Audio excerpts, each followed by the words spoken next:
కర్ణాటకలో కాంగ్రెస్ పార్టీ గెలిచిన తర్వాత కర్ణాటకలో గెలిచినటువంటి పార్టీ ఇక్కడ కూడా అదే వస్తుందనేటువంటిది ఒక వార్త వచ్చింది. అయితే దానికి సంబంధించినంత వరకు తెలంగాణలో అవే అంశాలు వస్తాయా అనేటువంటిది బాగా వచ్చింది. అయితే ఈ గ్యారంటీలకు సంబంధించి ఒక వార్త వచ్చింది. ఆ వార్తకు సంబంధించినటువంటి అంశాలు చూద్దాం. ఆ వార్తకు సంబంధించినటువంటి అంశం చూస్తే ఒకటి తెలుస్తుంది. ఇది తెలంగాణ కాంగ్రెస్ కర్ణాటక కాంగ్రెస్కు సంబంధించినటువంటి కొన్ని పోలికలు ఇక్కడ మనకు కనబడతాయి. ఇది ఏమైంది, ఇది రావట్లేదు, వచ్చినాక ఒక మాట చూద్దాం. ఎందుకంటే తెలంగాణకు సంబంధించినటువంటి కర్ణాటకకు సంబంధించినటువంటి ఏవైతే తెలంగాణలో ఉచిత హామీలు ఇచ్చారో కర్ణాటకలో కూడా అట్లాంటి ఉచిత హామీలే ఇచ్చారు. అట్లాంటి ఉచిత హామీలు ఇచ్చిన తర్వాత అవే ఉచిత హామీలకు సంబంధించినటువంటి అంశాలు క్లియర్గా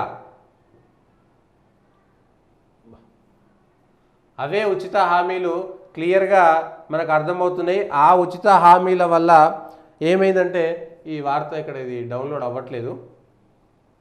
ఏడాదిలో కర్ణాటకలో ఎన్ని పన్నులు పెంచారంటే పెట్రోల్ డీజిల్పై సేల్స్ ట్యాక్స్ 4% పెంచారు. గైడెన్స్ వాల్యూ ట్యాక్స్ 15% నుంచి 30% పెంచారు. దేశీయ లిక్కర్పై అదనపు ఎక్సైజ్ డ్యూటీ 20% పెంచారు. బీర్లపై అదనపు ఎక్సైజ్ డ్యూటీ 175 నుంచి 185% పెంచారు.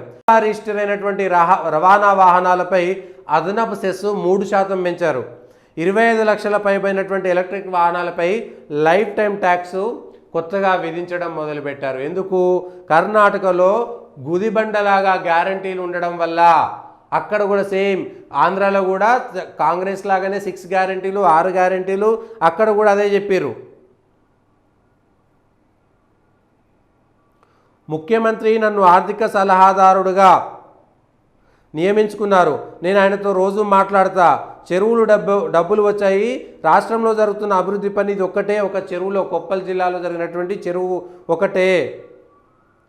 కేవలం 60 నుంచి 65 వేల కోట్ల రూపాయలు గ్యారంటీలకు ఖర్చు అవుతున్నాయి. ఇది ఎంత కష్టమో నాకు తెలుసు అంటూ బసవరాజ్ రాయరెడ్డి ఏది ముఖ్యమంత్రికి సంబంధించినటువంటి సలహాదారు ఒక కామెంట్ చేశాడు. దీనికి సంబంధించి కర్ణాటకలో ఏదైనా ఒక అభివృద్ధి జరగాలంటే ఆ అభివృద్ధి జరిగేటువంటి పరిస్థితి లేదు. వచ్చిన డబ్బులు వచ్చినట్టుగా ఈ ఉచిత పథకాలకు ఈ గ్యారంటీలకు వెళ్ళిపోతున్నాయి. ఏడాదికి 60 నుంచి 65 వేల కోట్ల రూపాయలు గ్యారంటీలకు కేటాయించాలంటే ఎక్కడి నుంచి డబ్బు తేవాలో అర్థం కానటువంటి పరిస్థితి, ఏం చేయాలో తెలియనటువంటి పరిస్థితి కర్ణాటకలో ఏర్పడింది. అదే కర్ణాటకలో ఇవాళ ఉచిత హామీలు ఇవ్వకపోతే ప్రజలు ఎక్కడ తిరుగుబాటు చేస్తారు అనేటువంటి ఒక అంశము. అక్కడ ఉన్నటువంటి ఒక ఎస్టీ శాఖకు సంబంధించినటువంటి మంత్రి అవినీతి ఆరోపణలతోటి మంత్రి పదవికి రాజీనామా చేయాల్సినటువంటి దుస్థితి వచ్చింది.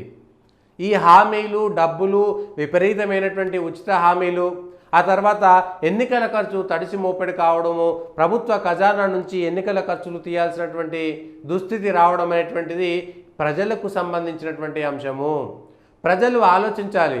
ఈ గ్యారంటీలు ఇవ్వడం వల్ల కర్ణాటకలో డీజిల్ రేట్లు పెంచితే మిగిలినటువంటి రాష్ట్రాల కంటే నయమే, మేము తక్కువనే ఉన్నాం, ఇప్పుడు పెంచుతున్నాం అన్నారు. గతంలో బీజేపీ సర్కారు ఉంటే లోకల్ ట్యాక్స్ పెంచలేదు. అక్కడ కర్ణాటకకు సంబంధించినటువంటి సర్కారు లోకల్ ట్యాక్స్ పెంచలేదు. వ్యాట్ పెంచకపోవడం వల్ల పెట్రోల్ డీజిల్ ధరలు తెలంగాణ ఆంధ్రతో పోలిస్తే అక్కడ తక్కువగా ఉన్నాయి.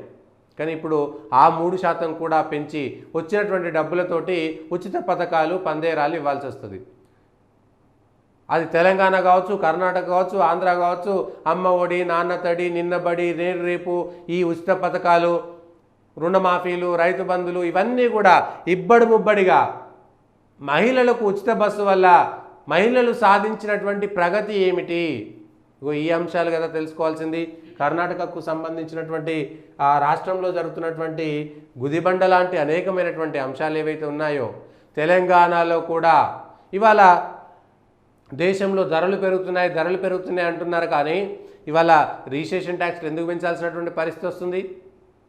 రిజిస్ట్రేషన్స్ ఎందుకు పెంచుతున్నారు? రెవెన్యూ పెంచుకోవాలంటే ఎట్లా ఆదాయ మార్గాలు, ఎట్లా పన్నులు విధించాలి, ఎట్లా సెస్సులు విధించాలి అనేటువంటి అంశంపైన కానీ ప్రతిరోజు సమీక్ష జరుగుతున్నది. రైతు రుణమాఫీ చేయడం కోసం మిగిలినటువంటి అనేకమైనటువంటి కార్యక్రమాలు, అభివృద్ధి కార్యక్రమాలను ఆపాల్సినటువంటి పరిస్థితి వస్తుంది. 30,000 కోట్ల రూపాయల రైతు రుణమాఫీ కోసం వివిధ మార్గాల్లో ఖర్చు చేయాల్సినటువంటి అభివృద్ధికి సంబంధించినటువంటి డబ్బులన్నీ కూడా ఇవాళ రుణమాఫీ కోసం ఇవ్వాల్సి వస్తుంది. మరి రైతులకు సేవ చేస్తే తప్ప అంటే తప్ప ఒప్ప ప్రజలు నిర్ణయిస్తారు.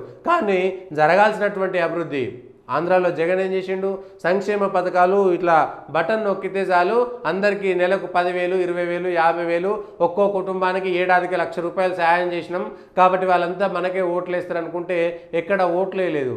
అభివృద్ధి లేకపోతే కూడా కష్టం. రోడ్లు వేయాల్సినటువంటి పరిస్థితి, తాగునీరు, సాగునీరు, మురికి కాలువలు, ఇట్లాంటి ముఖ్యమైనటువంటి అంశాలు కూడా లేకపోతే ఎట్లా? ఇదే గుదిబండలాగా మారేటువంటి అవకాశం ఉంటుంది. ఈ మార్పు అంటే ఈ మార్పు ఆ మార్పు ఎన్నికల ముందు ఒక రాష్ట్రంలో గెలిచినటువంటి ఫలితాలు ఇంకో రాష్ట్రంలో ప్రభావితం చూపుతాయని చెప్పడానికి లేదు. వరుసగా ఢిల్లీలో 3 సార్లు ఆమ్ ఆద్మీ పార్టీ ప్రభుత్వాన్ని చేపట్టింది. కానీ ఏం జరిగింది? ఆ తర్వాత వరుసగా ఢిల్లీలో బీజేపీ సర్కారే వచ్చింది కదా. పంజాబ్లో ఓడిపోయింది, తమిళనాడులో ఓడిపోయింది, తెలంగాణలో ఓడిపోయింది. కానీ ఎంపీలకు వచ్చేసరికి గెలిచింది కదా.